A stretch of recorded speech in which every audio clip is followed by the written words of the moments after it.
penyidik bahwa Fahim disangka melakukan kekerasan seksual terhadap A, ustazah perempuan kelahiran Maret 2003, sehingga Fahim dikenai pasal 81 dan pasal 82 junto pasal 76 huruf D dan huruf E Undang-Undang Tindak Pidana Kekerasan Seksual.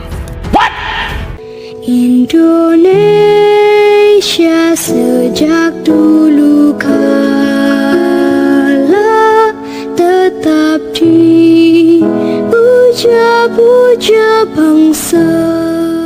Jika kasusnya terbukti, ya telanjang bulat lagi. Sekarang udah ditahan. Ayo, mau apa? Polisi tahan Tahi Mahwardi sebagai tersangka tindak pidana kekerasan seksual. Polres Jember mencebloskan seorang pengurus Ponpes di Jember, Muhammad Fakim Muwardi, ke dalam sel tahanan seiring penetapan status sebagai tersangka tindak pidana kekerasan seksual. Penahanan terhadap pengasuh pondok pesantren Al-Jalil II Manggaran Ajung itu berlangsung sejak selesainya pemeriksaan di unit PPA Satreskrim sekitar jam 2.00 Selasa 17 Januari 2023. Yang kemarin itu dia diperiksa sebagai tersangka dan setelah menjalani pemeriksaan langsung ditahan. Kapolres Jember AKBP Heri Purnomo belum bersedia berkomentar meski coba dimintai konfirmasi. Demikian juga Kasat Reskrim AKP Dika Hadian Widya maupun Kanit PPA itu dia Paitasari yang tidak mau berkomentar tentang penahanan diungkapkan oleh kuasa hukum Fahim Alananto yang menyebut kliennya langsung dimasukkan ke sel tahanan beberapa saat usai pemeriksaan. Supaya lebih valid, saya akan bacakan beritanya. Mohon maaf ya, saya sambil seperti ini lagi santai tadinya memang. Cuma nggak kuat aja pengen memberikan kabar ini ke kalian semua. Karena dari kemarin saya terus update beritanya. Dari mulai awal kasusnya dilaporkan sama istrinya, kemudian dijadikan tersangka, sekarang sudah ditahan. Progresnya cukup baik dari kasus Fahim Mawardi.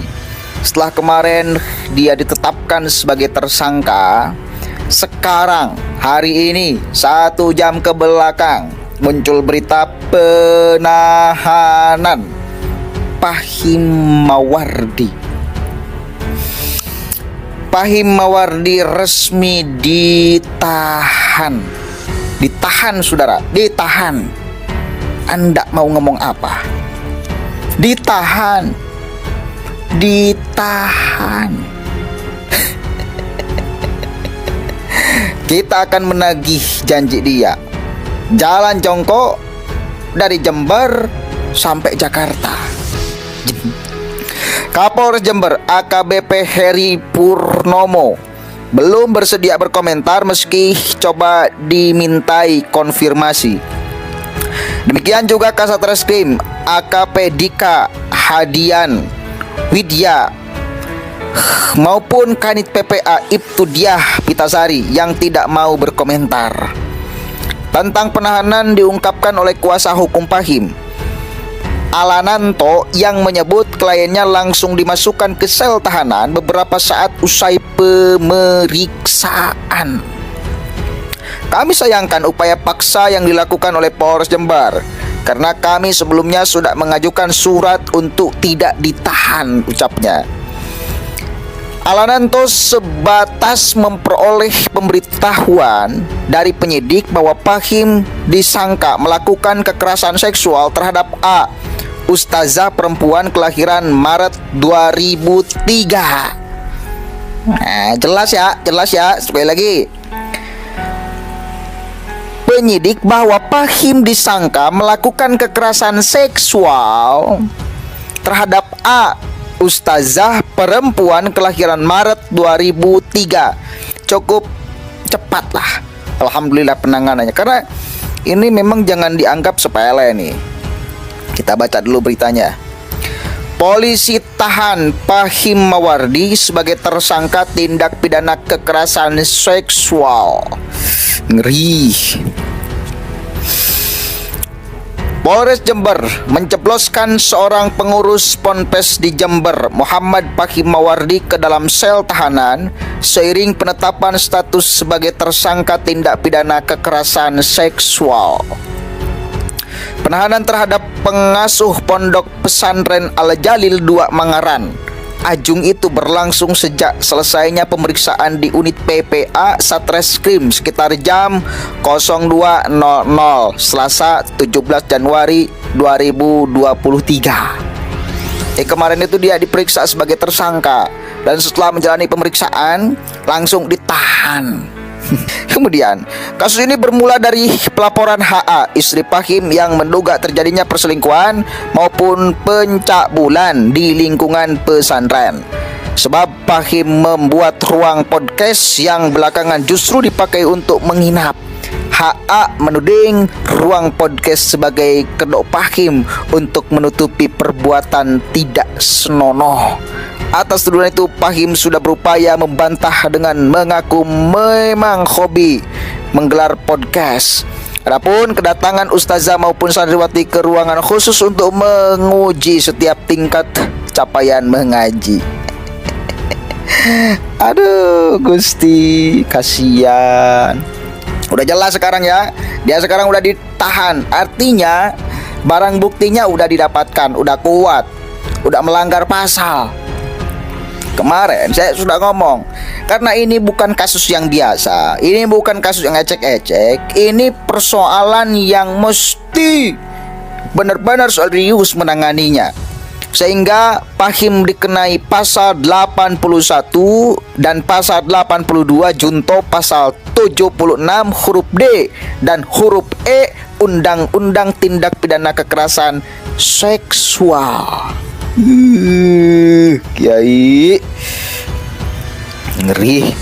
Kemudian Alananto berencana menggugat dugaan pelanggaran prosedur penyidikan oleh polisi melalui pra-peradilan. Selain itu, alasan penahanan dianggap cenderung subjektif.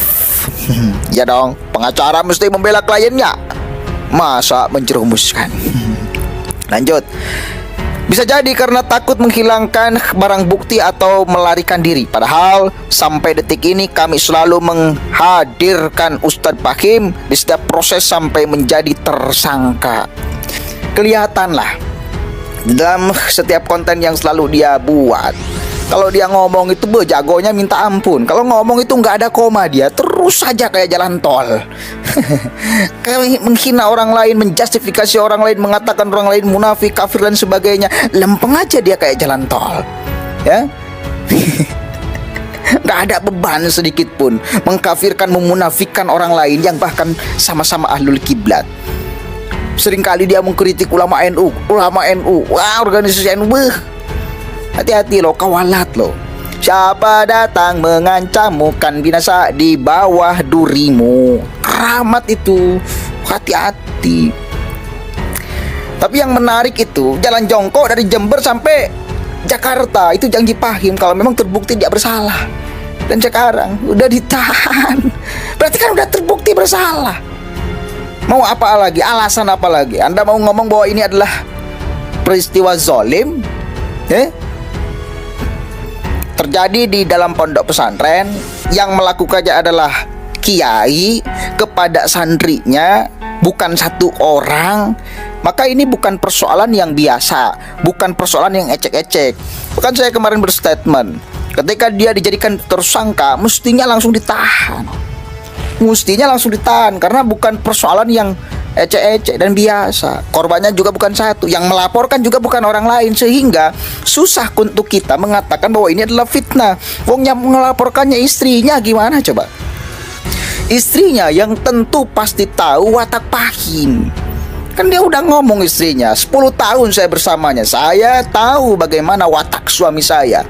Kemudian dia ngomong berkelit bahwa ini adalah difitnah, itu memang kebiasaan suami saya, kan katanya seperti itu.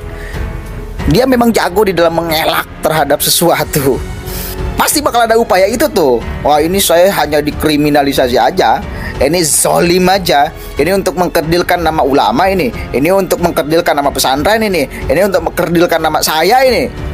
Jangan-jangan bawa ulama dulu, karena gelar ulama kehormatan yang diberikan oleh masyarakat kepada Anda sangat tidak layak. Coret nama kiainya, coret nama ustadznya, nggak pantas. Dan satu kali lagi, kalaupun pesantren kena, bukan pesantren orang lain tetapi ke pesantren Anda. Dan kalau sudah terbukti seperti ini, pimpinannya melakukan hal itu, maka sebetulnya kita minta kepada Kemenag untuk nutup pondok pesantrennya. Gak boleh nih pondok pesantren dicemari, ya, dikotori dengan orang-orang tingkah laku yang kayak gini tuh. Ayo, Anda mau ngomong apa? Hati-hati. Halo para pendukung Pahim, mau ngomong apa? Ini udah dijebloskan dalam penjara.